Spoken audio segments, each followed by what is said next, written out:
Hello, learners. In our previous session on nutrition, we looked at the introduction, and here we saw that nutrition or feeding is one of the major characteristics of living things. We also saw that plants and animals can feed. Some organisms are called autotrophs because they manufacture their own food, while others are called heterotrophs because they cannot manufacture their own food. So now we'll be looking at plant nutrition, and the first thing we'll be looking at in plant nutrition is how those organisms which are called autotrophs manufacture their own food.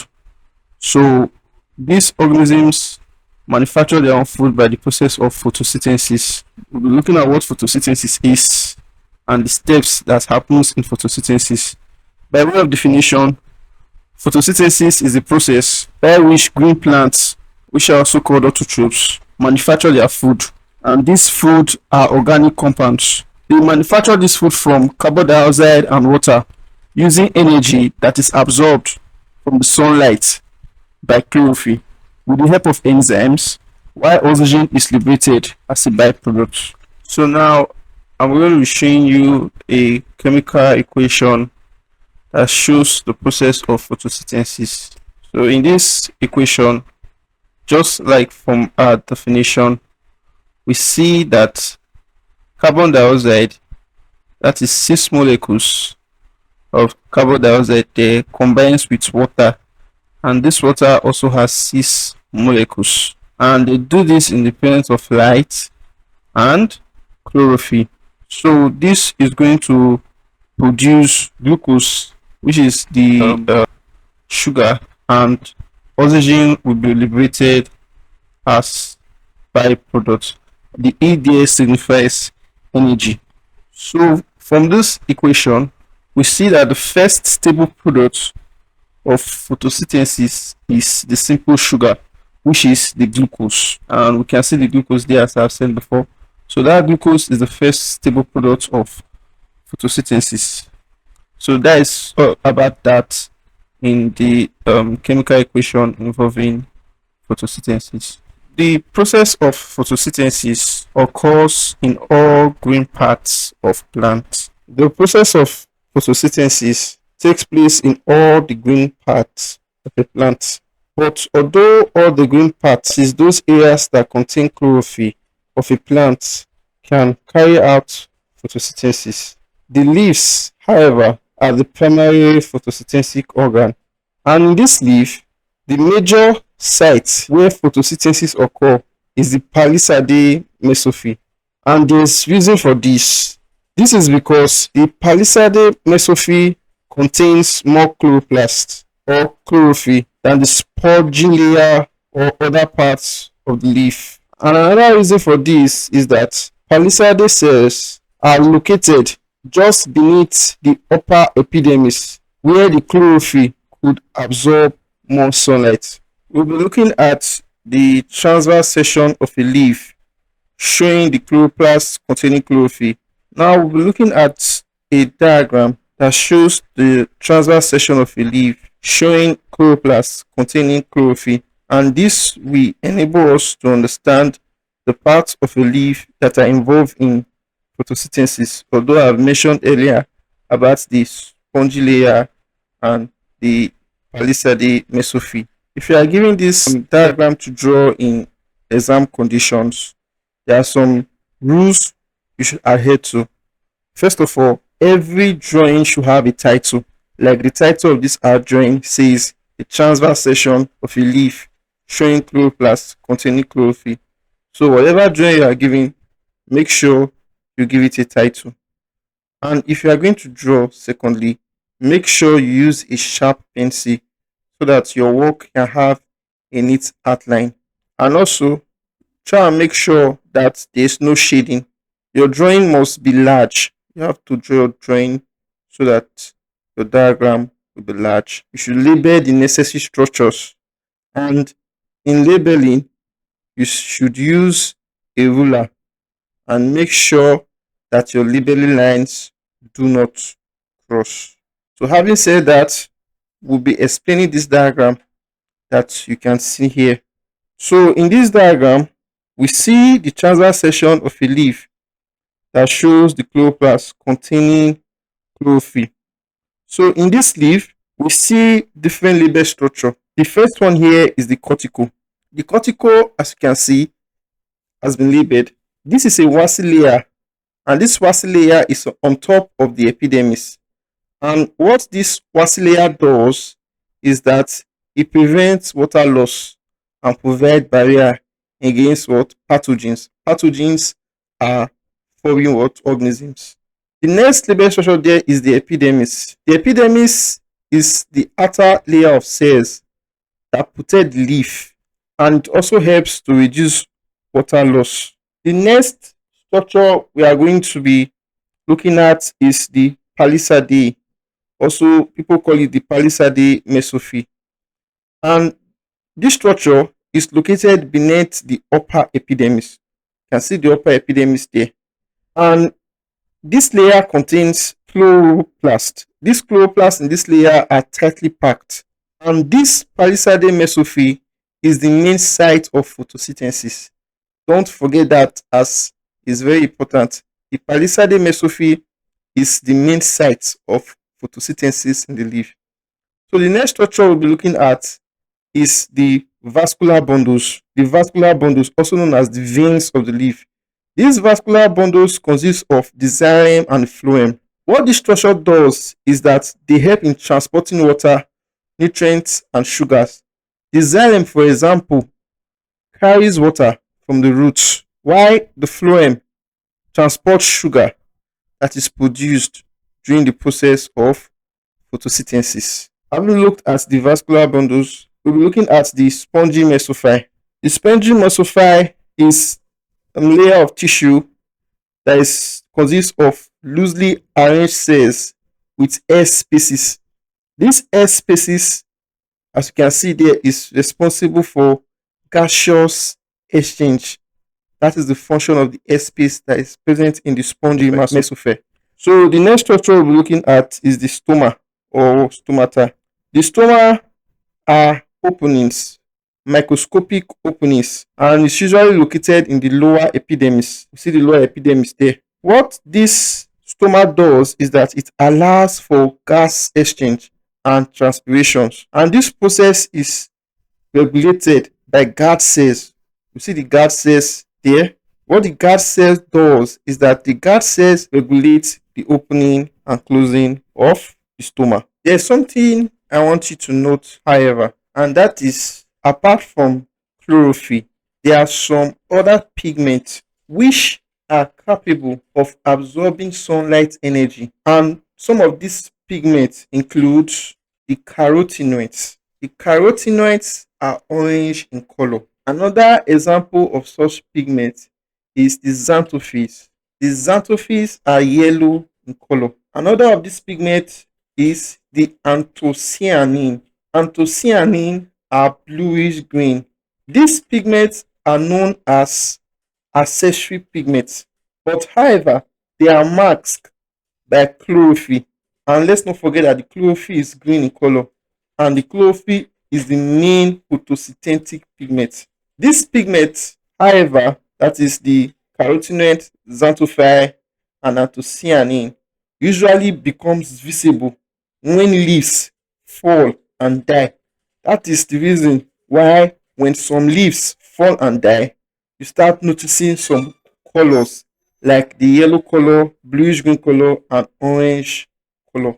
Having looked at the transverse section of a leaf that shows the chloroplast containing chlorophyll, now we'll be looking at how leaves are adapted for photosynthesis. There are adaptations of the leaf for photosynthesis. The leaf is adapted in different ways for the process of photosynthesis. We are going to be listing them right about now.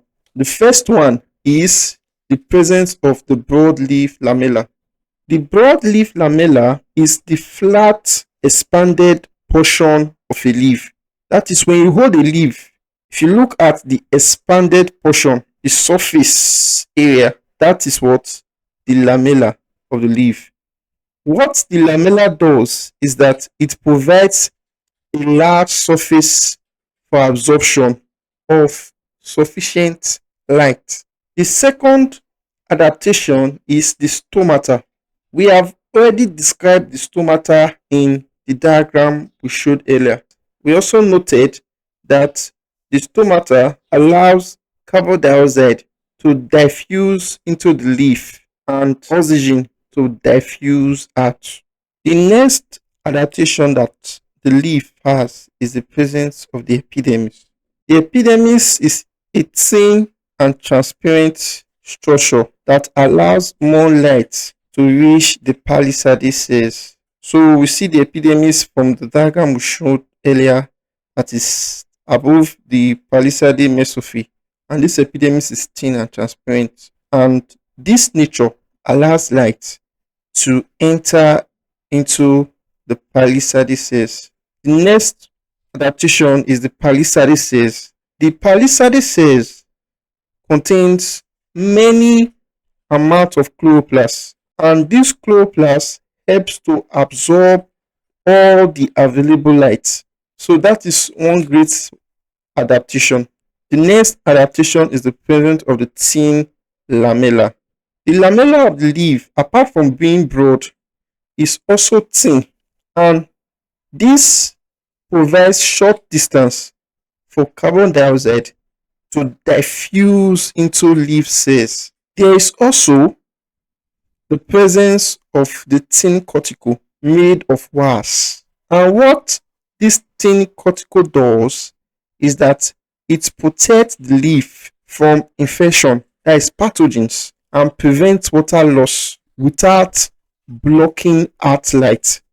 Because if the cuticle block out light, photosynthesis cannot what occur. The next adaptation is the xylem. The xylem, like we looked at earlier, is part of the vascular bundle. The xylem has specialized tissues. This tissue transports water into the leaves for photosynthesis. The xylem is responsible for water transportation. Still part of the vascular bundle is the phloem.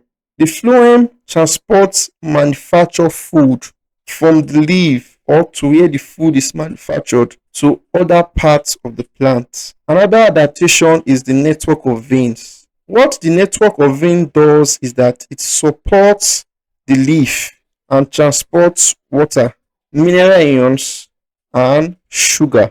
The last adaptation we'll be looking at is the chlorophyll. The chlorophyll absorbs sunlight energy and transfers it into chemical energy. The process of photosynthesis is divided into two phases. These phases include number one, the light reaction, and number two, the dark reaction. We'll be looking at the first one, which is the light reaction. The light reaction, like the name indicates, takes place only in the light. And this reaction is divided into four steps. The four steps that are involved in this reaction include step one.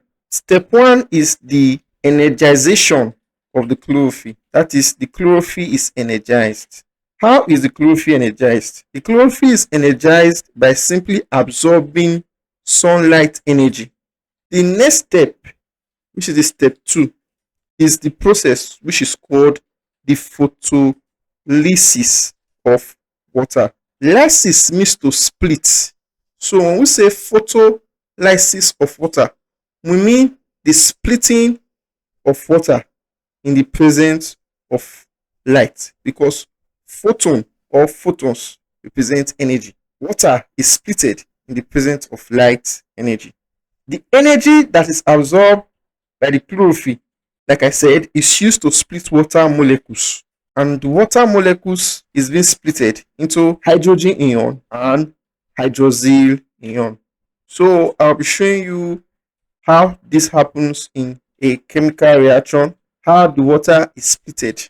In the equation you see that water is being splitted in the presence of light energy into hydrogen ion and hydrogen ion. So you see the water molecule and the light energy that splits it. So light energy splits it into hydrogen ion, that is that H plus, and hydroxyl ion, that is OH minus. The hydroxide ion, that is the OH minus, is going to give up its negative electron to the chlorophyll molecule, and in giving up the negative electron, it forms water and oxygen.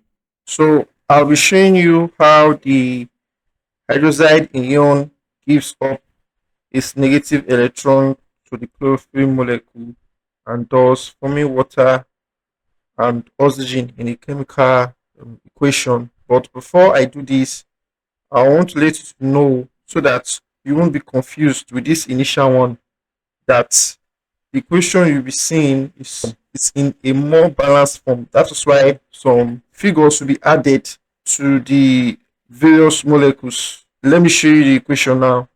So we'll see that this water molecule that forms hydrogen ion and hydrogen ion is quite different because of the numbers that was added. This was done in order to balance the equation. So 4 molecules of water here gave us 4 molecules of hydrogen ion and 4 molecules of hydrogen ion. Unlike the initial one we had, where 1 molecules of water gave us just 1 molecules of hydrogen ion and 1 molecule of hydrogen ion. So this hydrogen ion, that is the 4 molecules of the hydrogen ion, is going to form water molecules. In this case, it forms 2 molecules of water. And oxygen, 1 molecule of oxygen is being released as a byproduct. So if you are going to balance it up, you will see that it's actually what balanced. That is why we added the figures to balance the equation. So now we'll be looking at the third step in the light reaction. The third step is that the hydrogen ion that was gotten from the photolysis of water is transferred, and this transfer is by the help of NADP. NADP means nicotinamide adenine dinucleotide phosphate. The hydrogen atom released during the photolysis of water, like I said, is picked up by this NADP, and this NADP is a coenzyme. A coenzyme are biological molecules that enhance the catalytic function of enzyme. So that's the work of coenzymes. So what this transfer of hydrogen to NADP does is that it prevents the escape of hydrogen. So when it prevents the escape of hydrogen atom from the cell, the hydrogen atom will not be able to recombine with oxygen to form water. So the NADP prevents the escape of hydrogen atom from the cell or recombining with oxygen to form water. So when NADP is reduced, it becomes NADPH2, and this NADPH2 serves as an electron carrier of hydrogen ions. The fourth step is the formation of ATP. ATP is known as adenosine triphosphate. So what happens in this step is that normally chloroplast contains ADP, and this ADP is known as adenosine diphosphate, and this ADP is an energy carrier.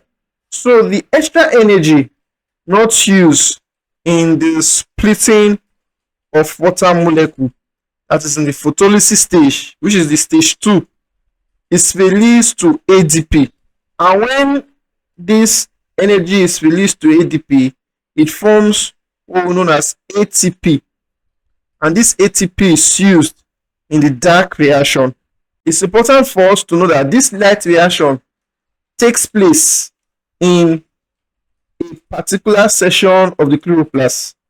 This section is known as the grana, or we can call it granium in singular form, of the chloroplast. Having looked at the light reaction, from what we discussed, there are some major products that are being produced in this light dependent stage of photosynthesis.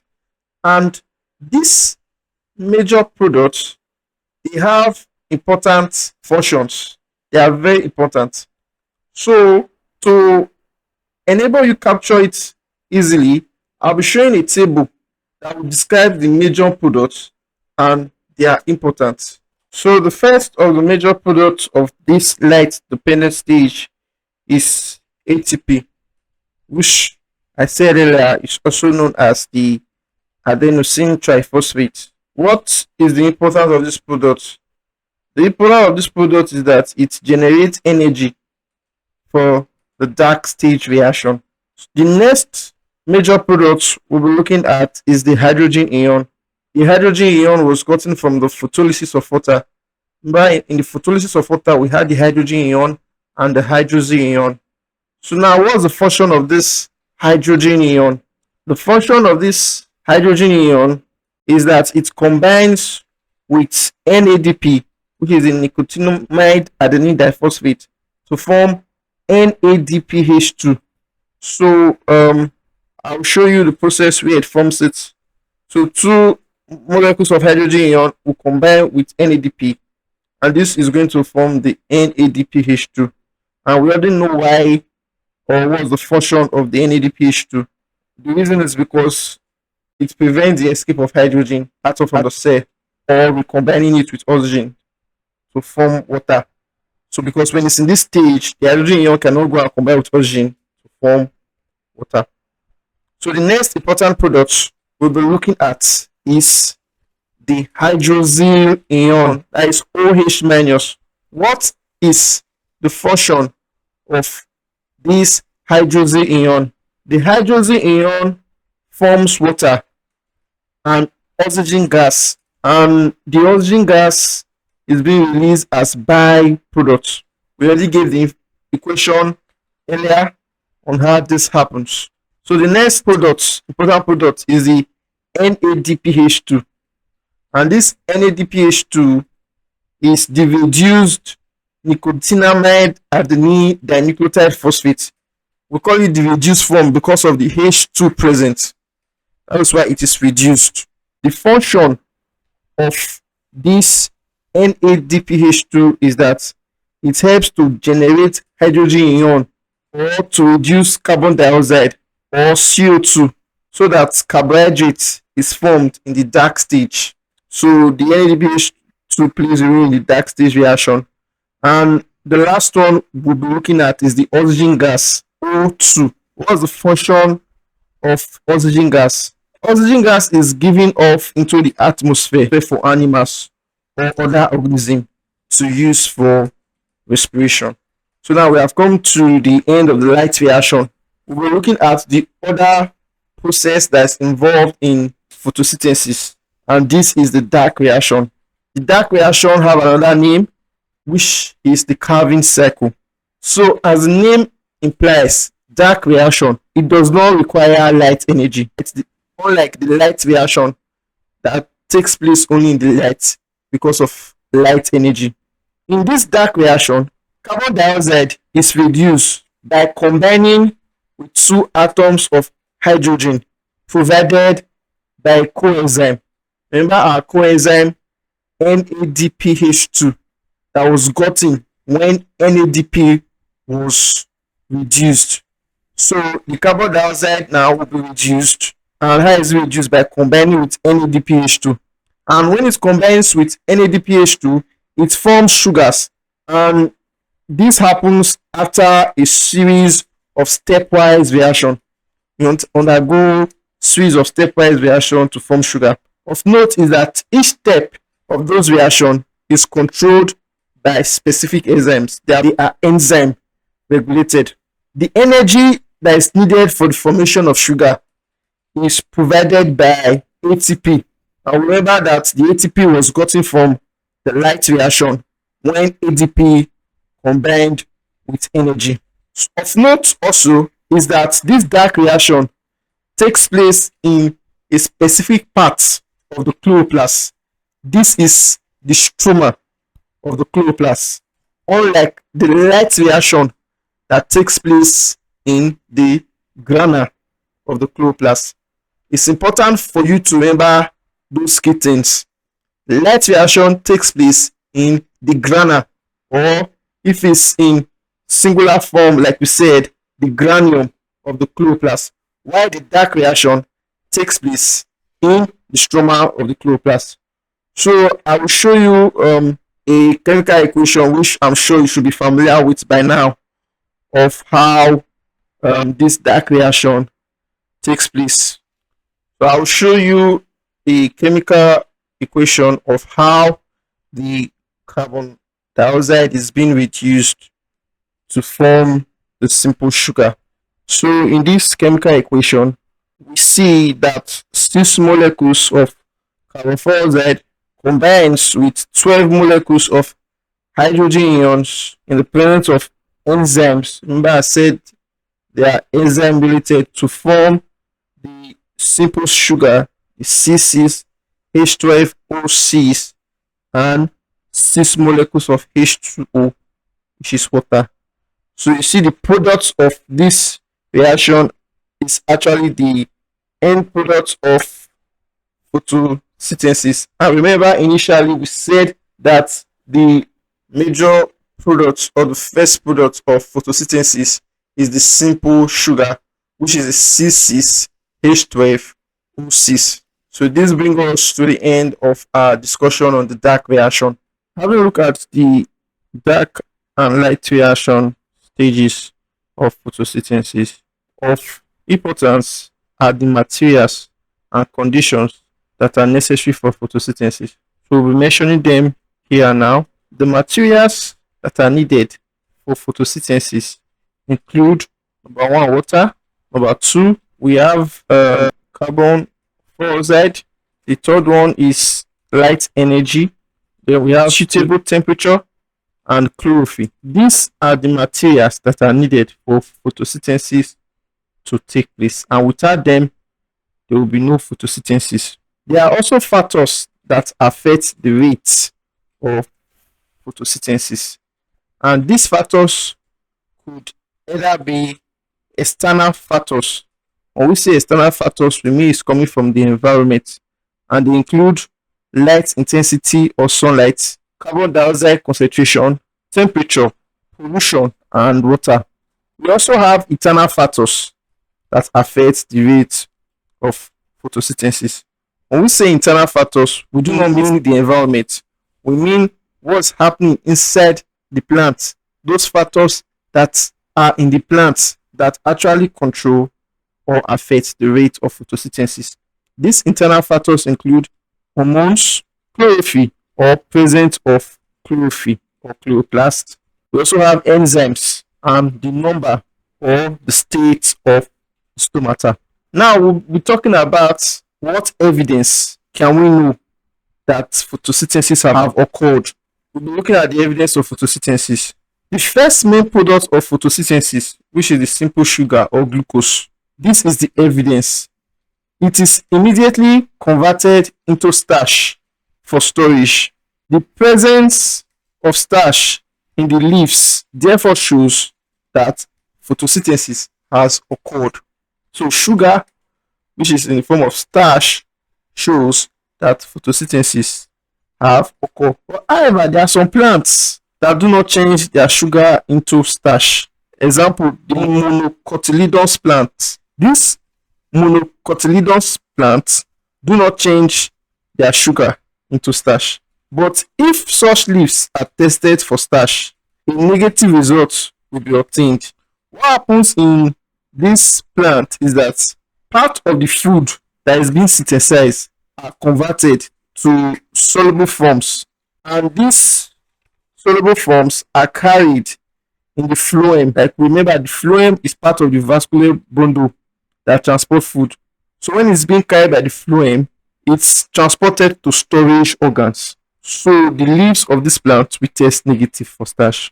Now, the food that is being manufactured by green plant, what is the fate of this food?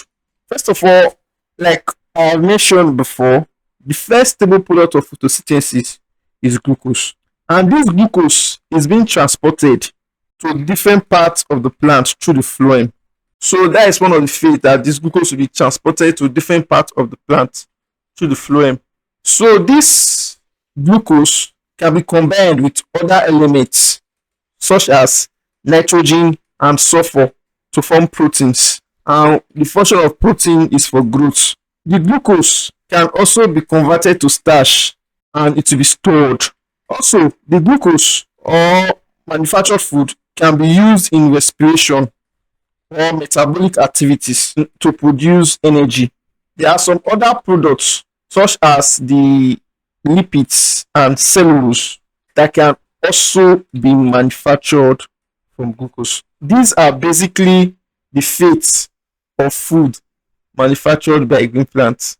So now we'll be looking at the importance of photosynthesis. Having looked at the process of photosynthesis, what is the importance? The first one is that photosynthesis is the process whereby green plants manufacture their food. That is, green plants are able to manufacture their food through the process of photosynthesis. Without photosynthesis, green plants won't be able to get their food. Another importance of photosynthesis is that all other organisms, they depend on this process as their ultimate source of energy because they feed on plants directly or indirectly. So since green plants manufacture their food through photosynthesis, all other organisms will get food from these green plants. So this is another importance of the process of photosynthesis. What is the next importance? The next importance is that carbon atoms that are present in the organic molecules of organisms are derived from CO2 of the atmosphere, either directly during photosynthesis by autotrophs or indirectly.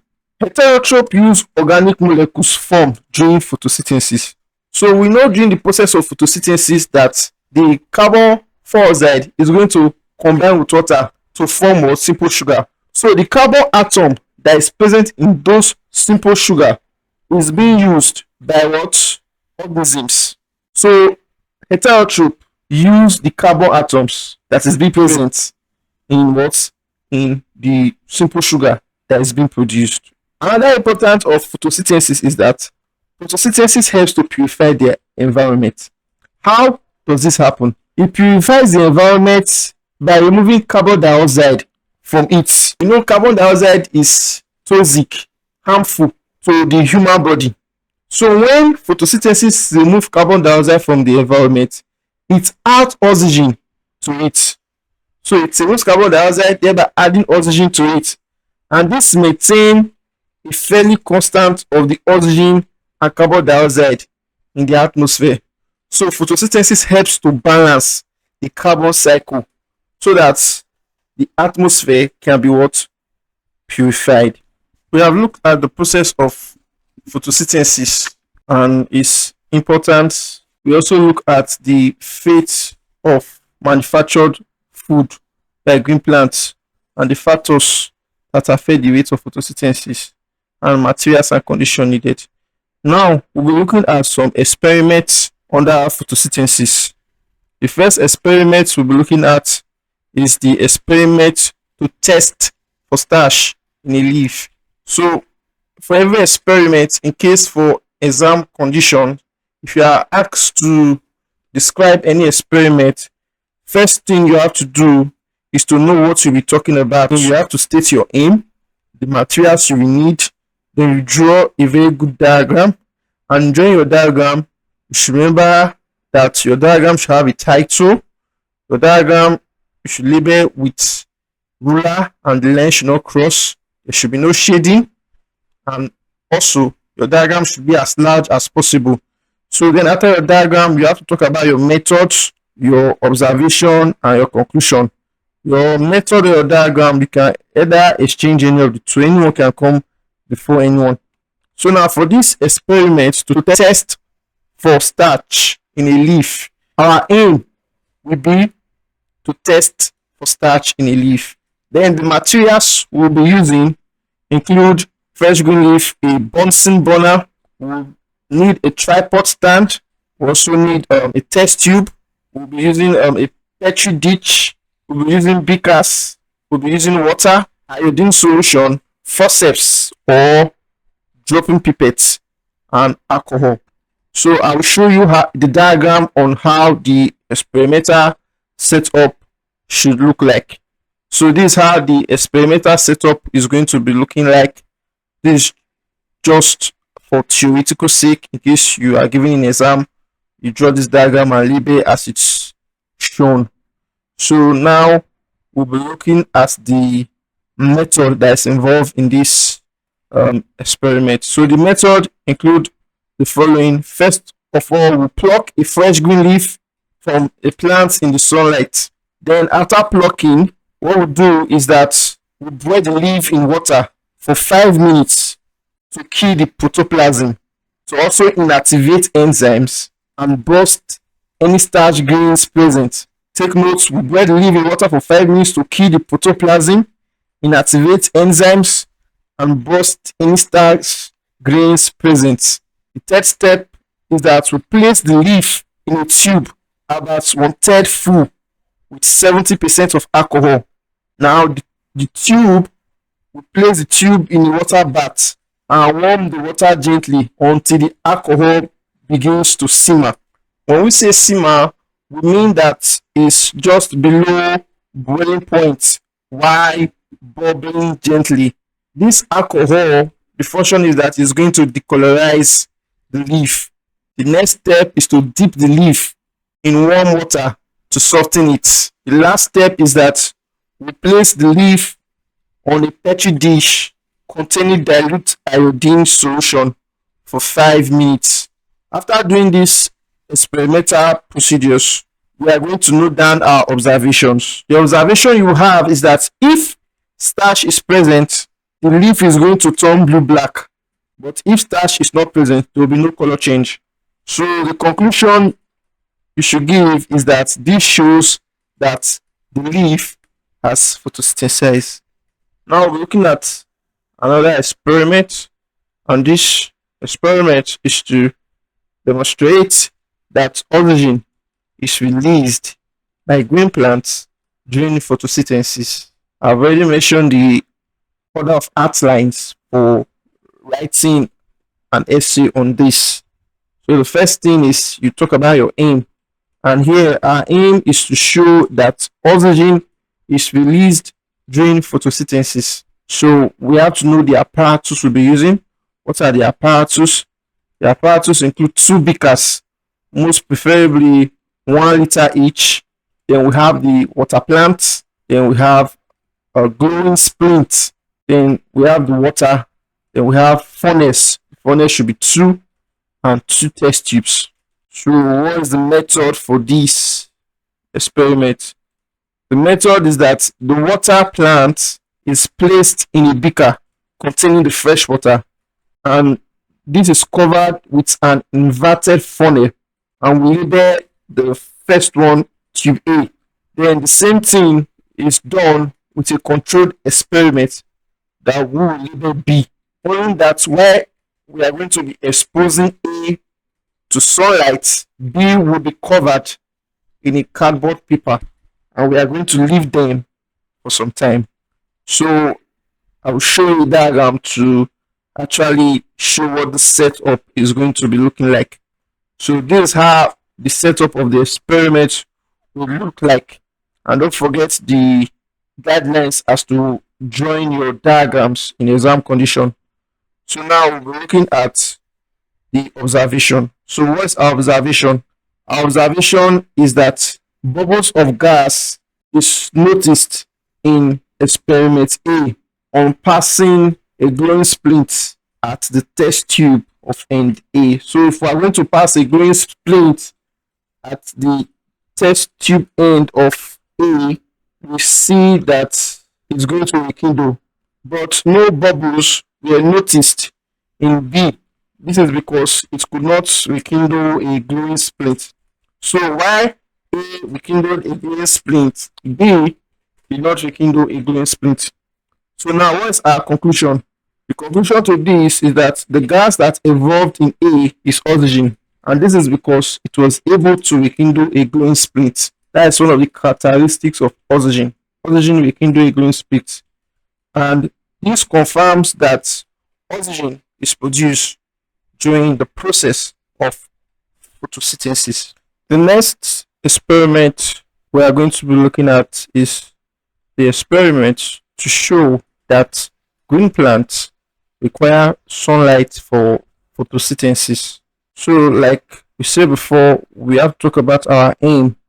Our aim is to show that green plants require sunlight for photosynthesis. So, what are the apparatus that we are going to be using? So, look at our apparatus. So, the apparatus include a potted plant. So, we have a dark cupboard. Then we are going to be having a black paper. Then we have a clip that we are going to use to hold the paper.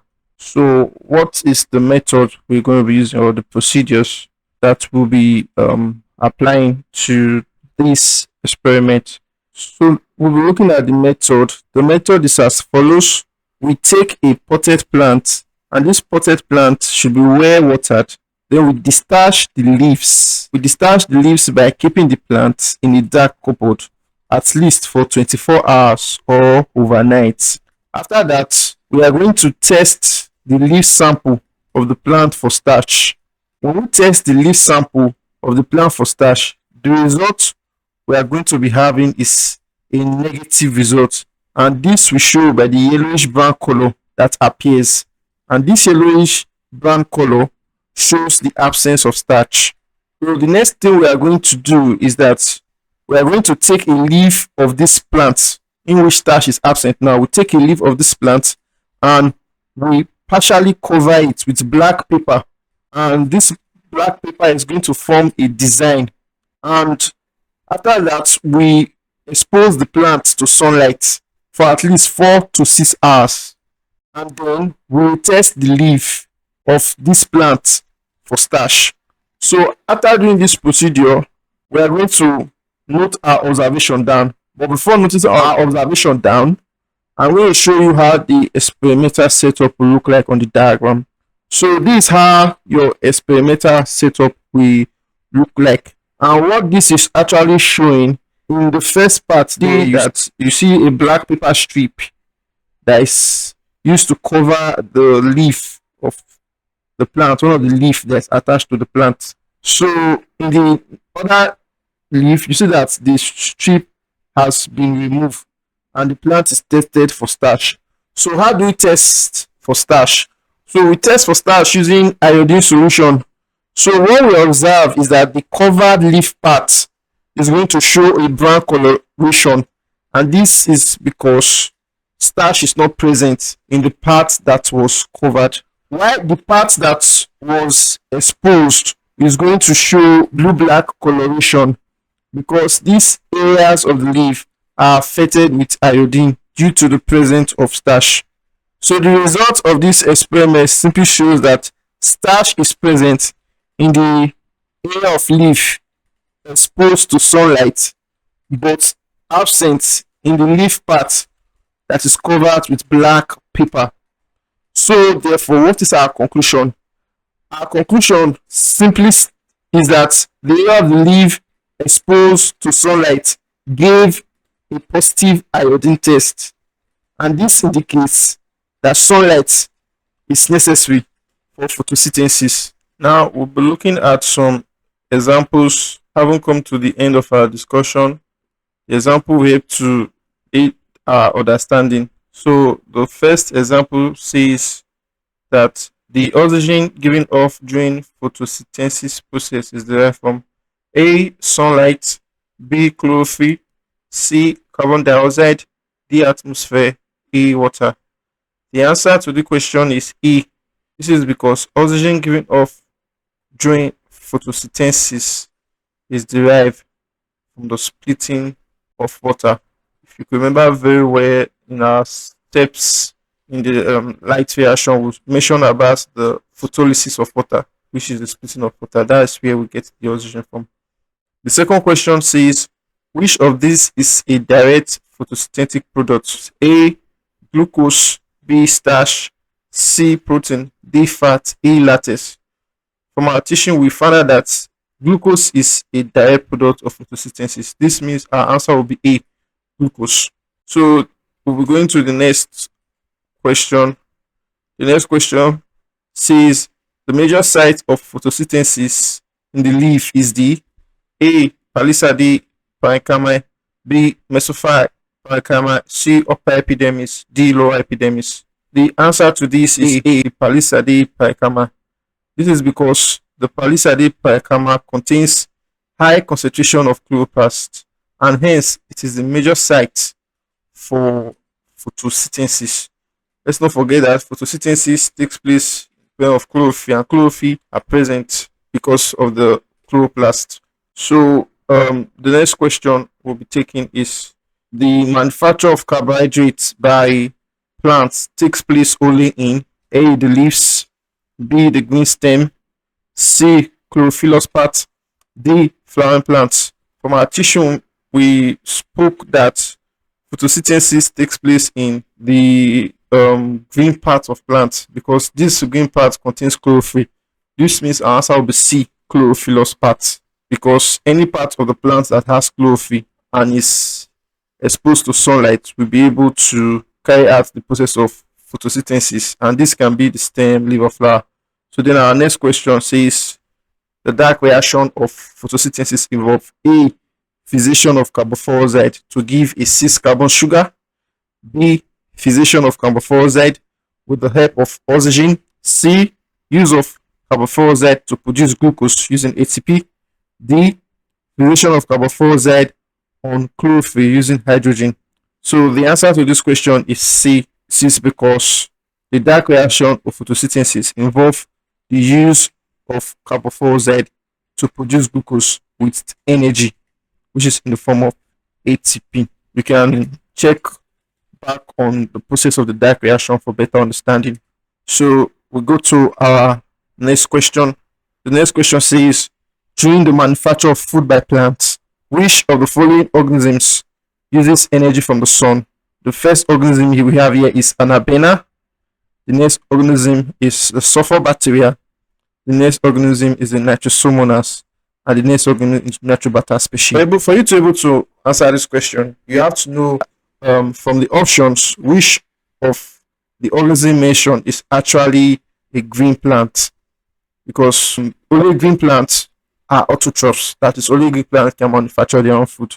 Anabena, which is the option A, is a photosynthetic organism. That is, it uses sunlight as a source of energy to make it food. That's Anabena is autotroph. But we see the other options from B to D. They are not photosynthetic. They are chemosynthetic. That is, they use the energy derived from chemical reactions to generate their food. Although they can generate their food, but the source of energy is not from sun, it's from chemical reaction. I'm talking about the sulfur bacteria, the Nitrosomonas species, and the Nitrobacter species. But the Anabena uses energy from the sun. This will take us to our next question now. Then our next question says the photosynthetic pigments include A. chloroplast and cytochromes, B. melanin and hemoglobin, C. chlorophyll and carotenoids, D. carotenoids and hemoglobin. From our teaching, we may mention that chlorophyll is actually the primary photosynthetic pigment, but there are other accessory photosynthetic pigments like the carotenoids, the xanthophytes, and the anthocyanins. So this will be our option to C, which says that chlorophyll, which is a green photosynthetic pigment, and carotenoid is actually orange. It's an orange photosynthetic pigment. So our answer is C. So now we'll be taking our last question for these examples. And the question says, when testing for the presence of starch in the leaf, the reason for dipping the decolorized leaf in hot water is to, the option we're given are A. detect the starch, B. kill the leaf, C. soften the leaf, D. remove the chlorophyll. In the period of testing for the presence of starch in a leaf, we actually dip the decolorized leaf in hot water to soften the leaf. This will bring our answer to C. You can go back and check for the experiments we did. It was mentioned there. So now we're going to the exercises. So these exercises were taken from our textbook of hidden facts in biology. We just extracted few of the exercises here for you to try your hands on. You can see it in the book in page 87. So you should try your hands on them. There are other exercises actually. So that's why you should grab a copy of the book to try more exercises and more examples. And the answers to this exercise, you see them at the back of the book. They have been given there.